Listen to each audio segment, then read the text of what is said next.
وہ 965 में पैदा हुआ। बसरा इल्म और अदब का गहवारा था। बनो अब्बास की हुकूमत थी। अल-मुक़्तदर खलीफा था। मकतब में इब्तिदाई तालीम हासिल की, इल्मा की कुर्बत इख्तियार की और दरबार तक पहुँच गया। खलीफा ने इसे वज़ीर बना लिया। वो मज़हबी कशमकश का दौर था। फ़िरके बन रहे थे और फ़िरके टूट रहे थे। दजला और फ़ुरात के किनारे मुनाज़रे होते थे और महीनों चलते थे।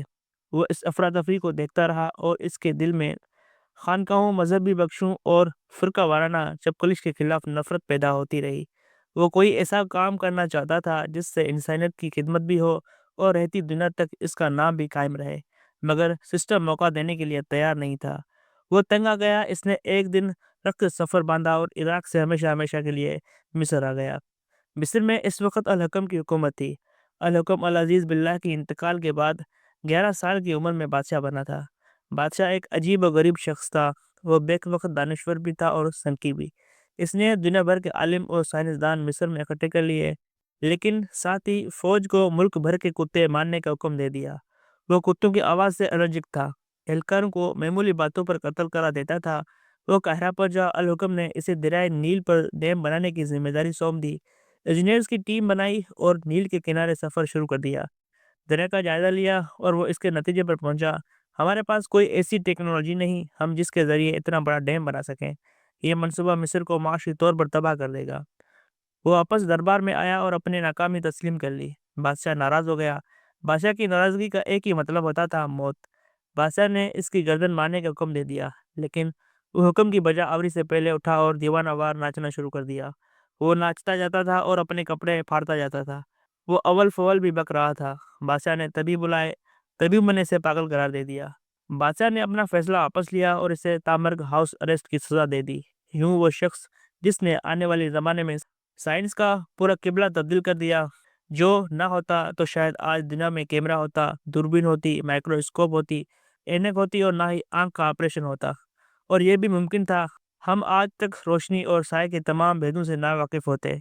और ये भी हो सकता था, हम आज भी इस दौर में ज़िंदा होते, जिसमें इंसान ये समझता था, रोशनी हमारी आँख से निकलती है, ये बाहर से आँखों में दाखिल नहीं होती। और ये भी हो सकता था, हम आज भी अंधों को खुदाई सज़ावार समझकर आँखों की बीमारियों को नाकाबिल इलाज समझ रहे होते।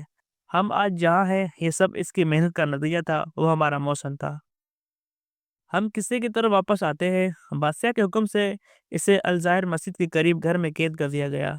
इसने खुदा का शुक्र अदा किया और इस छोटे से घर में काम शुरू कर दिया।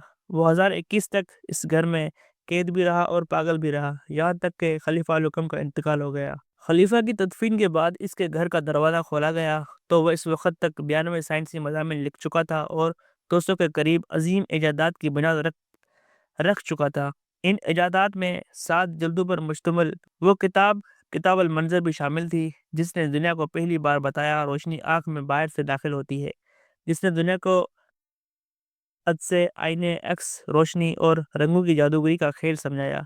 जिसने दुनिया को बताया दूरबीन भी बनाई जा सकती है। जिसने बताया रोशनी सफ़र करती है और इसकी बाकायदा एक रफ्तार होती है। इसमें तवाने के एटम होते हैं और ये एटम सीधे सफ़र करते हैं।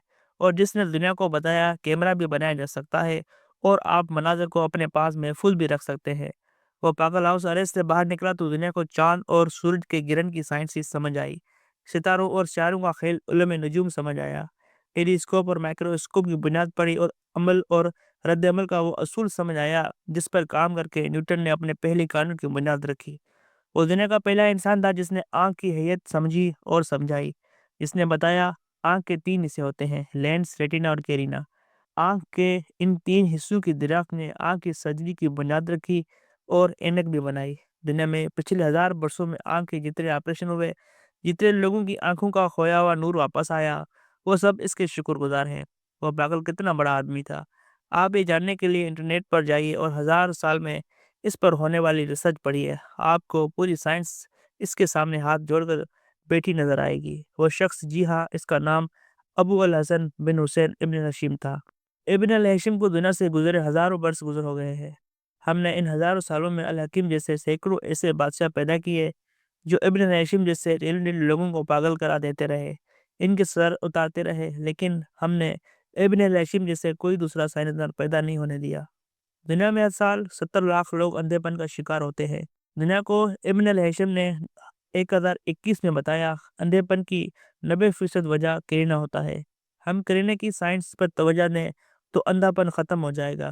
دنیا 1000 سال سے ابن الہیثم کی لائن پر کام کر رہی ہے، یہاں تک کہ چند سال قبل چین کے ایک سائنسدان نے مصنوعی کرینہ ایجاد کر لیا۔ یہ ایک عظیم سائنسی ایجاد ہے۔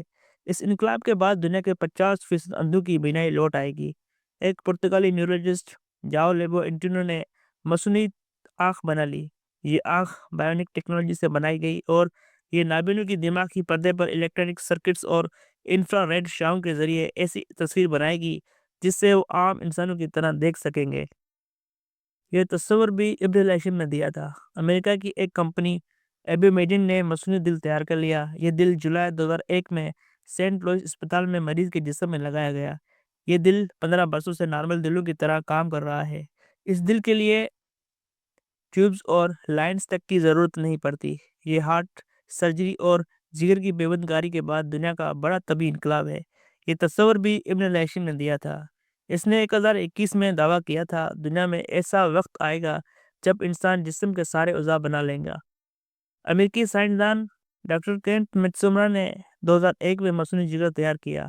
آئم میگزین نے اسے 2001 میں دنیا کی بہترین ایجاد قرار دیا۔ دنیا میں 1600 سے مصنوعی خون پیدا کرنے کی کوششیں ہو رہی ہیں۔ سائنسدانوں نے 2015 میں متبادل خون بنا لیا۔ یہ خون حادثوں کے بعد مریضوں کو دیا جائے گا تاکہ اسے اسپتال تک پہنچایا جا سکے۔ یہ سارے تصورات اس ابن الہیثم نے پیش کیے جسے پاگل قرار دے کر گھر میں بند کر دیا گیا تھا۔ دنیا میں اس وقت 1000 شعبے ہیں اور ان 1000 شعبوں میں ہزاروں لاکھوں بریک تھرو ہو رہے ہیں، مگر بدقسمتی سے یہ تمام بریک تھرو ابن الہیثم کی قوم کے دائیں بائیں ہو رہے ہیں۔ کیوں؟ کیونکہ ابن الہیثم کی قوم 1000 سال پہلے ایسے ایجادات کو صرف پاگل پن قرار دیتی تھی۔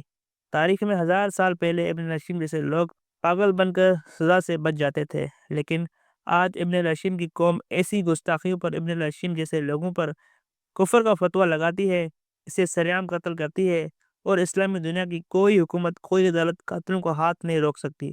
آپ اندازہ لگائیے ہم نے 1000 سال میں کتنی تحقیق کی، ہم پاگل پن سے قتل تک پہنچ گئے۔ آپ ٹھنڈے کمرے میں بیٹھ کر ٹھنڈے دل سے سوچئے، کیا سائنس اور ٹیکنالوجی کفر ہے؟ کیا یہ مادیت ہے اور کیا یہ بندے کو خدا سے دور لے جاتی ہے؟ مجھے یقین ہے آپ کا دل جواب دے گا، نہیں، ہرگز نہیں۔ یہ اللہ تعالیٰ کی بخشی ہوئی عقل کے معجزے ہیں اور یہ معجزے ہمارے اللہ تعالیٰ کی کبریائی پر ایمان مضبوط بناتی ہے۔ ٹیکنالوجی صرف ہماری معاون ہے، یہ خدا نہیں ہوتی۔ ہم اگر ابن الہیثم کی طرح اللہ پر پختہ ایمان رکھیں، اس سے رحم اور رہنمائی طلب کریں اور اس کے بعد اللہ کی بخشی عقل اور علم سے استفادہ کریں اور ابن الہیثم کی طرح دیوانہ وار کام کریں، ہم بھی اللہ کے بندوں کی زندگی آسان بنائیں تو ہم بھی دکھی انسانوں کی مددگار میں شامل ہو جائیں گے۔ ہم بھی ابن الہیثم کی طرح انسانیت کے موسم کہلائیں گے۔ لیکن ہم نے بدقسمتی سے شکر، محنت اور مددگار کا راستہ چننے کا بجائے داعش کا راستہ چن لیا۔ ہم کیسے لوگ ہیں؟ ہم 1000 سال سے طفیلے پودوں اور یتیم کیڑوں جیسی زندگی گزار رہے ہیں۔ ہم دوسروں کی ریسرچ کا خون چوستے ہیں اور خود کو دنیا کی عظیم ترین قوم کہتے ہیں۔ ہمیں کب شرم آئے گی؟ ہم کب جاگیں گے اور ہم کب انسان بن کر انسانی زندگی گزاریں گے؟ اے ابن الہیثم، ہمیں گائیڈ کرو، آپ جہاں بھی ہو ہماری رہنمائی کرو، کیونکہ تمہاری قوم نے تمہیں بھی فراموش کر دیا ہے اور تمہارے رب کو بھی۔